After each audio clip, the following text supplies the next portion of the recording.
Ano ang glomerulonephritis? Glomerulonephritis ay grupo ng sakit na nagdudulot ng pinsala sa glomerulus. Ano naman ang glomerulus?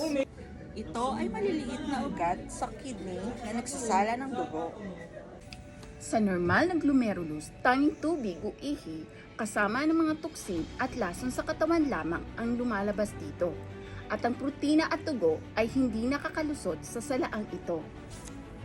Ngunit sa glomerulonephritis, nasira o nagkaroon ng malaking butas sa glomerulus na tumatagos ang dugo at protina sa ihi.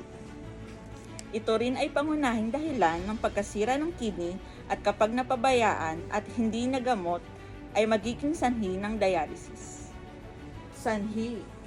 Number 1. Impeksyon tulad ng pamamaga ng lalamunan na dulot ng streptococcal, viral kidney infection tulad ng hepatitis B at C, human papillomavirus, HIV.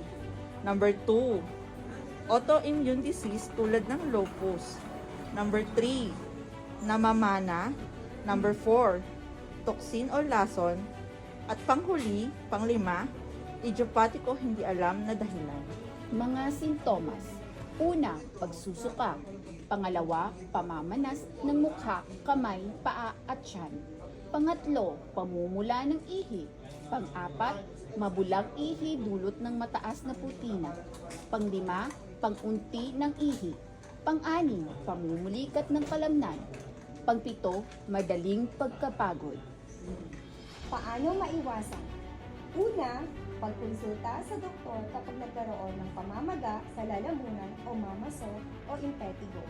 Pangalawa, iwasan ang infeksyon katulad ng HIV at hepatitis sa paraang pagsunod sa payo para sa ligtas na pagtatali at iwasan ang pagtulok ng droga. Pababain ang alta presyon. Pang-apat, pababain ang asukal sa dugo. Panglima, ugaliin ang pag-inom ng tubig. Pang-anim, iwasan ang maalat at matatabang pagkain. At ang pang-pito, iwasan ang pagpipigil ng ihi ng matagal na oras. Tandaan, ang pag-iwas ay mas mainam kaysa pagalingin. Stay healthy! And keep Our kidney safe.